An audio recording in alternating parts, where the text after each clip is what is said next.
Ex-Russian double agent Sergei Skripal's niece, Victoria Skripal, says she still doesn't have any news about her uncle Sergei Skripal and that she believes he may be dead. Commenting on the suspect's name by Britain, Victoria Skripal says that she does not know the two accused men.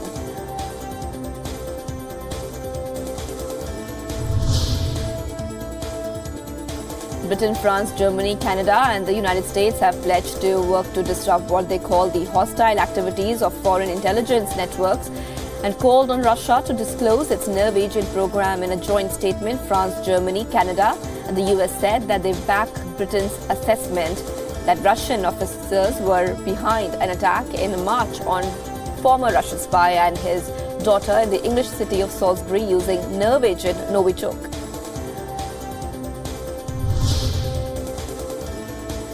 Russia's UN ambassador has accused Britain of refusing to cooperate in the Salisbury poisoning investigation.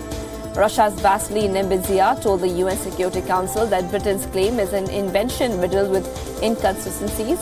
Nebenzia says British authorities still have no evidence that Russia is responsible for Salisbury or any kind of a clear version of what happened.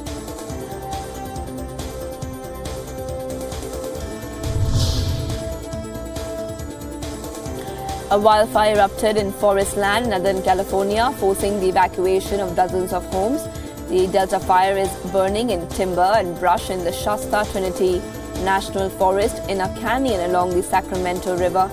The fire led to the closure of a stretch of an interstate highway near where a deadly blaze broke out in July.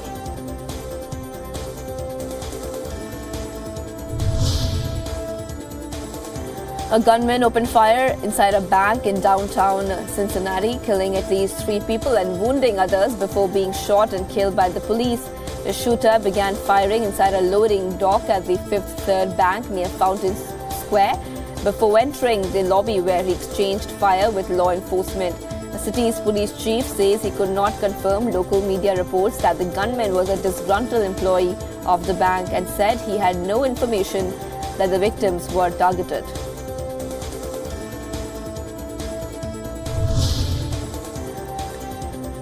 The US government has charged and sanctioned a North Korean man in the 2017 global WannaCry ransomware cyber attack and the 2014 cyber assault on Sony. The charges come as a part of a strategy by the US government to deter future cyber attacks by naming and shaming the alleged perpetrators. It has also been alleged that the North Korean hacker broke into the Central Bank of Bangladesh in 2016.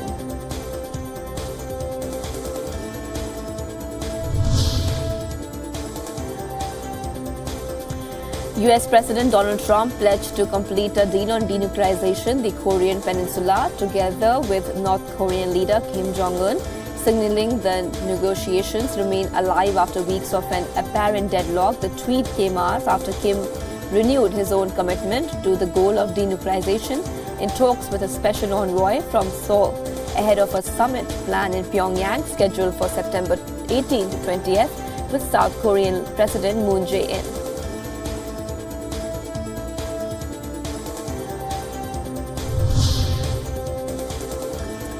Canadian Foreign Minister Chrystia Freeland says talks between the United States and Canada on the North American Free Trade Agreement have taken place in a good atmosphere. However, Freeland also said that American tariffs on steel and aluminium imports should not be part of the NAFTA negotiations.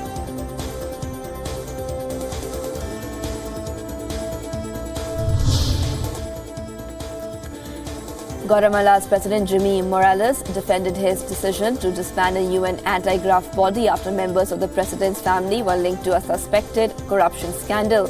An independent international entity, the CICIG, was established in 2007 to investigate criminal groups in Guatemala, and it can conduct independent investigations, act in conjunction with the country's prosecutor, and make public policy recommendations to help fight criminal groups.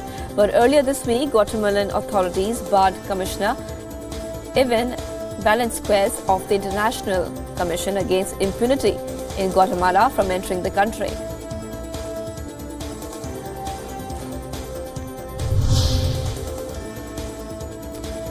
Several hundred protesters took to Basra streets again, demonstrating outside the provincial government's headquarters, which was engulfed in flames.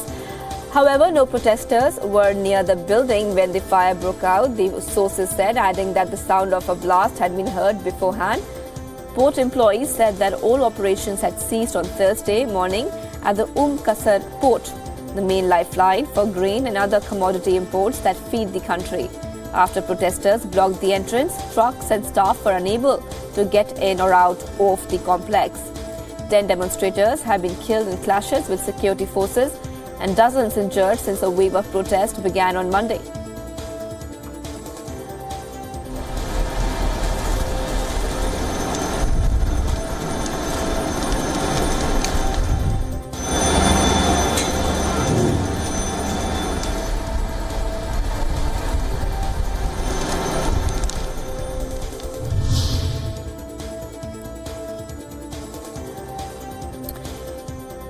Thousands of Yemenis took to the streets of Aden for fresh anti-government protest over rising living cost in the war-ravaged country. Demonstrators called for the internationally recognized government to quit. The protesters blocked roads and burned tires in the port city that has served as the headquarters for the authorities under President Abed Rabo Mansour Hadi since they were forced out of Sana'a by Houthi rebels in 2014. It's been more than a year that Yemen's government has been unable to pay salaries as war and poverty push the country to the brink of famine.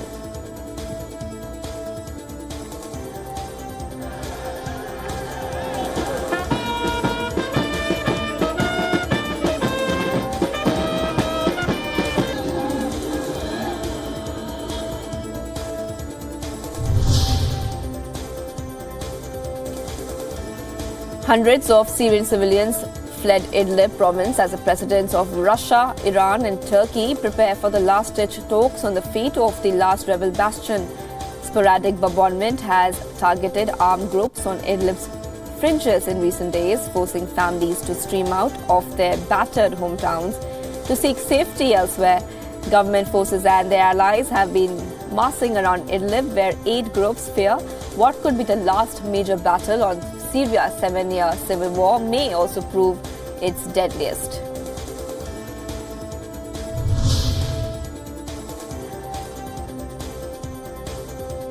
Families of 2 Israelis believed to be held captive in Gaza by its Hamas rulers demanded that the Islamist movement return their loved ones. Ethiopian-born Avera Mengitsu was filmed by an Israeli security camera climbing the frontier fence with the Gaza Strip in September 2014. Human Rights Watch said that it was told by an Israeli official that a Muslim Bedouin named Hisham al-Said was picked up by monitoring equipment as he crossed the border into Gaza in April 2015.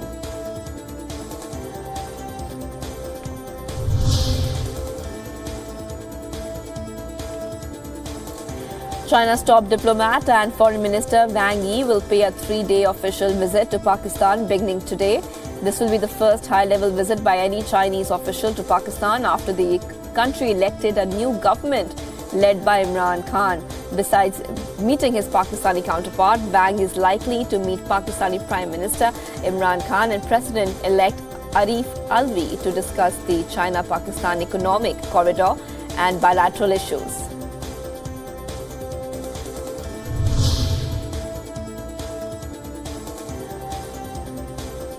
Thousands of Argentines took to the streets of Buenos Aires to protest against recently announced belt-tightening measures, paving the way for a new deal with the International Monetary Fund. The measures include eliminating government ministries, deep spending cuts, and new taxes on exporters. The protesters, many of whom were members of union and leftist organizations, demanded President Macri should abandon talks with the IMF.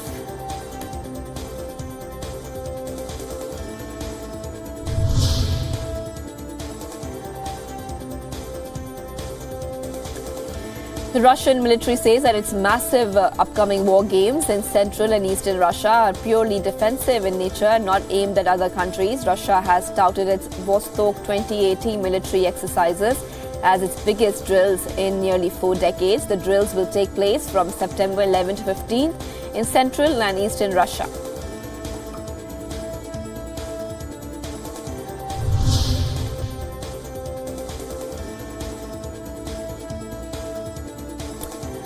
Heavy flooding brought traffic to a standstill in Barcelona neighborhood after a thunderstorm struck the city.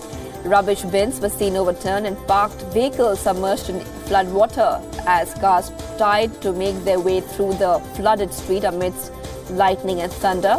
Many metro stations had to be closed due to the flooding as well. That Spanish state Met agency has declared yellow and orange alert in the region.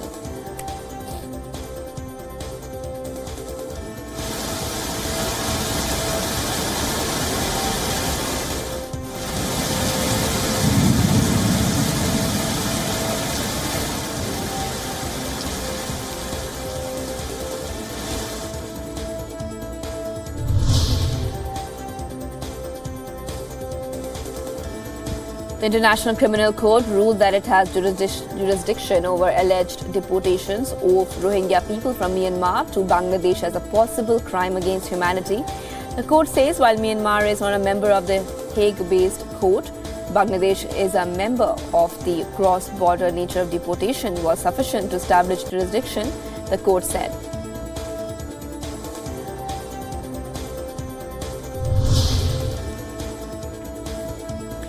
Landmark judgment, the Supreme Court of India struck down the controversial Section 377 of the Indian Penal Code that criminalized homosexuality. India has legalized consensual gay sex among adults. However, sexual activity with animals and other related causes in Section 377 will remain criminal.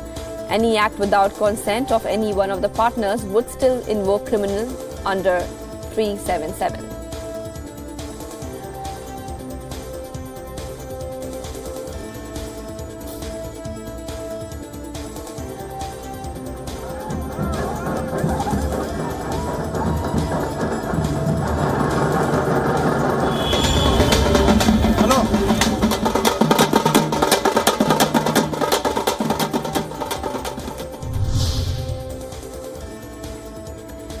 Several issues of mutual concern were discussed as part of the 2+2 dialogue held between India and US in New Delhi.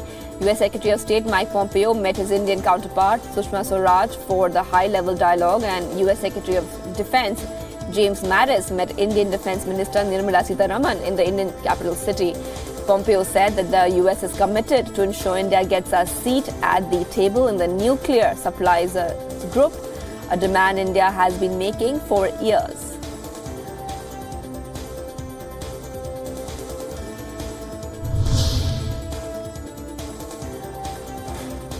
India and the US inked a long negotiation pact under which critical and encrypted defense technologies will be provided to the Indian military by the Americans. The Communications Compatibility Security Agreement, or COMCASA, was signed after the talks.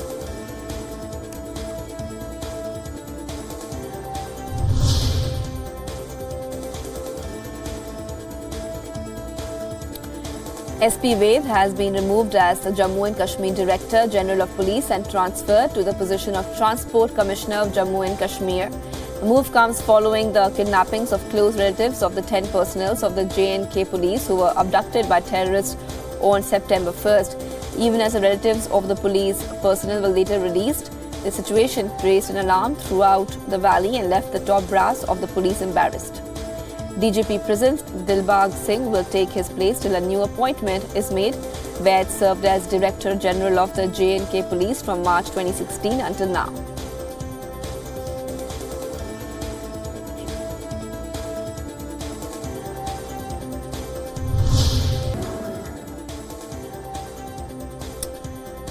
Chief Minister of Indian state of Uttar Pradesh, Yogi Adityanath, conducted an aerial survey of flood-hit areas in the state. Various parts of the state like Kanpur, Varanasi, Muradabad and Allahabad district have been hit by flood fury following incessant rains in the last few days.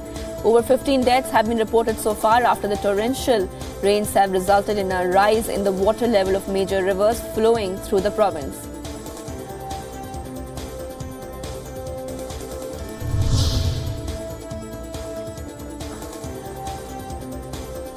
The Indian government is set to make the feature of advanced driver assistance system mandatory for cars by 2022. The system includes features such as electronic stability control, autonomous emergency braking system, anti-lock brakes, lane departure warning, and adaptive cruise control. The system will help the vehicles automatically apply brakes if they suddenly detect any object on the road to avoid accidents.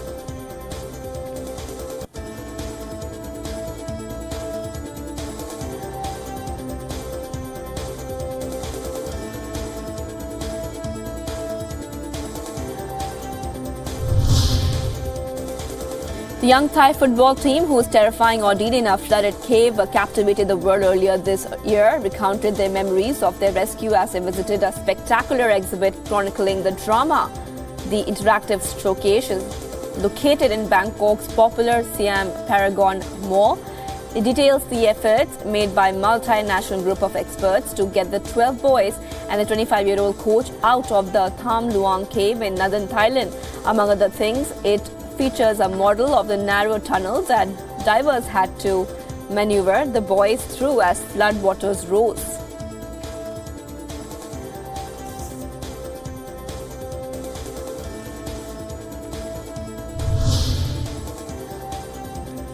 Hollywood star Burt Reynolds passed away at the age of 82 in Florida. Reynolds' good looks and charm made him one of the Hollywood's most popular actors, as he starred in films such as Deliverance, The Longest Yard, and Smokey and the Bandit in 1970s and 80s. At the peak of his career, Reynolds was one of the most bankable actors in the film industry, reeling off a series of box office smashes until a career downturn in the mid-1980s.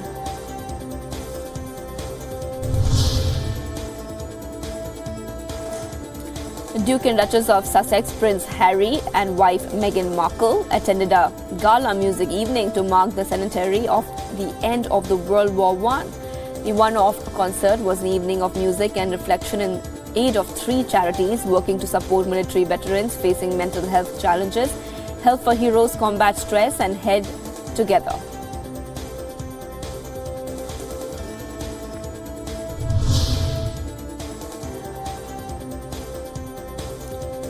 The famous fashion house of Bulgari is set to showcase more than 500 rare jewels worn by glamorous celebrities, once worn by global celebrities ranging from Sophia Loren to Naomi Campbell.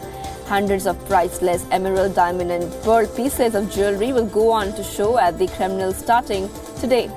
The collection spans 130 years of the Bulgari luxury brand and contains 511 creations shown at the Moscow Kremlin Museums in an exhibit named Tribute to Femininity.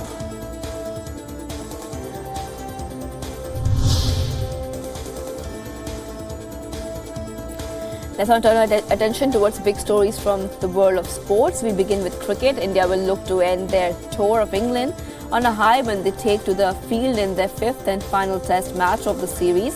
Virat Kohli and company have already conceded the series, going down by 60 runs in the 4th test at Southampton.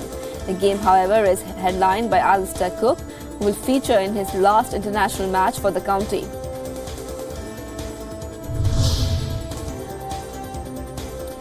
Superstar Beyonce has written about her monumental year following her 37th birthday on September 4th. The performer posted the message on her official website in response to birthday wishes from fans. I became a new mother of 3. I breastfed twins. I renewed my vows with my husband of 10 years. I came back home to the stage to do a Coachella after pregnancy, she wrote.